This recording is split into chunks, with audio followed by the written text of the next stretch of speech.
بسم الله الرحمن الرحيم. السلام عليكم ورحمة الله. اخواني، هواي من الاخوان يسألون بعد مكافحة الادغال شو نسوي للتربة؟ هل تضعف ما تضعف؟ اخوان، الصراحة تضعف التربة، تحتاج تعيد نشاطها بطرق يعني سهلة ما غير مكلفة. هو ازالة العشب بالكامل. شوف هسه هذا يحتاج بعد 10 ايام، هو يحترق بصورة كاملة. يعني يقولوا لكم 10 ايام 15 يوم، لا، يوصل حتى 25 يوم.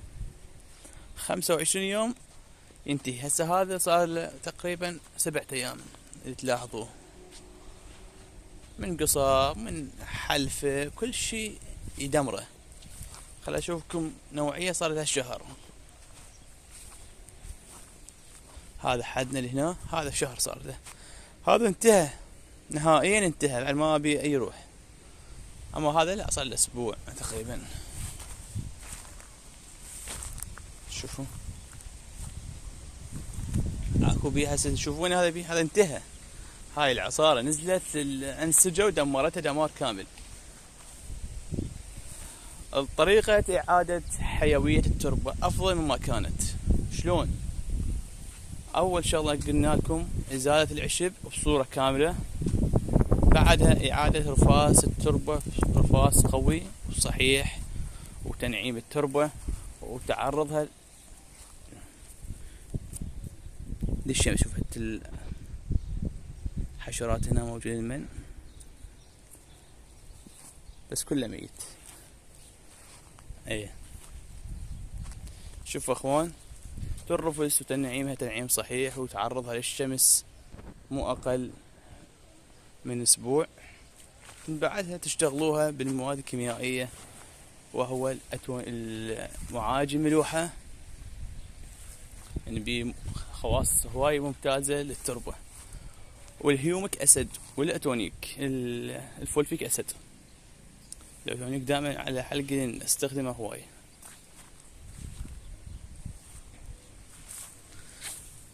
شوفوا المن شلون، شوف الاعشاب شو تسوي. واو، شوف اعشاب ضارة لازم تتخلص من عندها.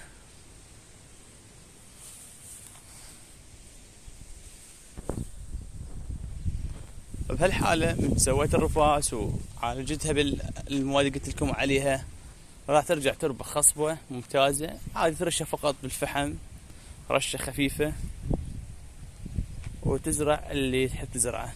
هاي بعد قد بعد 30 يوم من استخدامك للمبيد للأدغال، وراح تكون التربة جاهزة وخير من الله.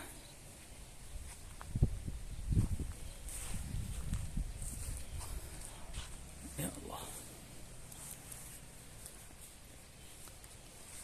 المبيدات مال الحشائش تعطي نتائج حسب النوعيات، يعني اكو مختلف الانواع والاسعار.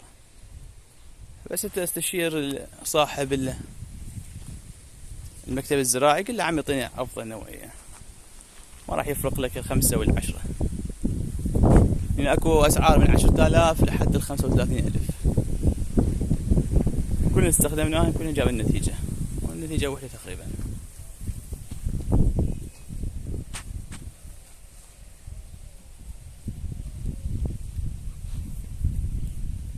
هاي ننتظرها ان شاء الله فد 10 ايام 12 يوم بعد، ونبلش ازالة العشب.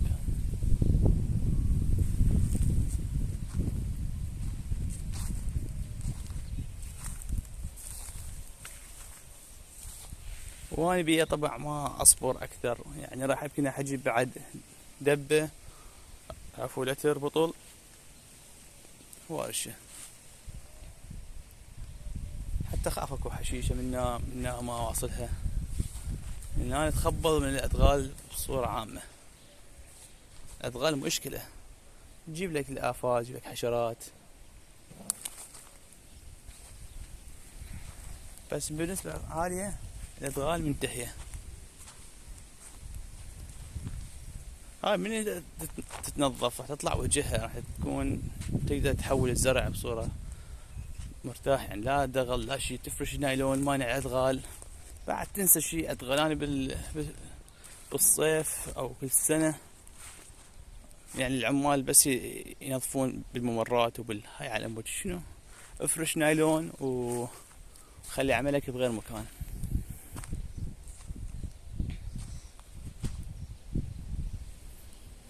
هذا كل ما بالموضوع، حبيت انوه عليه. يعني بعض الاخوان قالوا التربة تضعف، وهذا صحيح.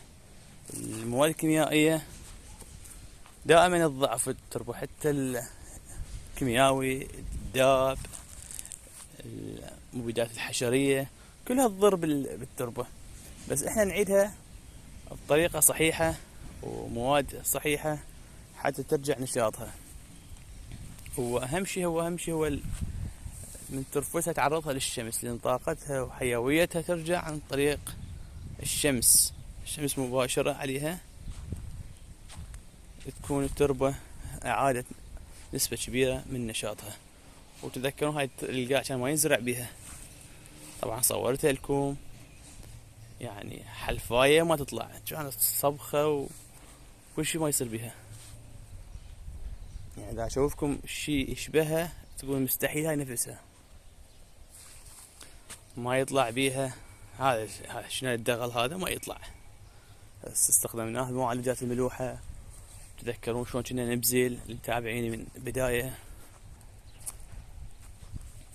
وعالجناها وصلناها للمرحلة هاي، ولحد الآن ما مقتنع بها بصورة كاملة.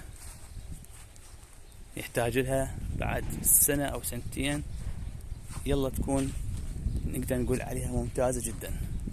طبعا الزرع لا يطلع بيها بصورة صحيحة وممتازة، بس نريدها للأفضل حتى كل شي تزرع بيها يكون ناجح وممتاز.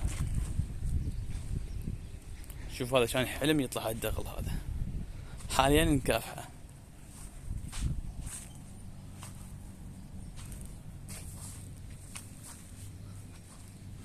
هاي يعني الأدغال اللي دا تشوفوها دا تذب بذور، والبذور لازم نرشلها مفسد للبذور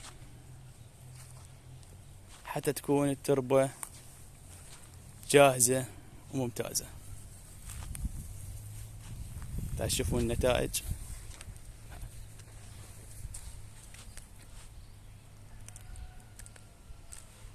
هاي منتهية ما باقي بها شيء إلا شيء قليل. مفسد البذور ضروري، لأن هاي الأدغال حاملة للبذور، فتفيضها بالمفسد البذور حتى تضمن ما تطلع لك بعد حشائش، لأن الفوق كلها تكافح. بقت البذرة لازم تتكافح بصورة ممتازة. تحياتي وسلام الجميع، مع السلامة.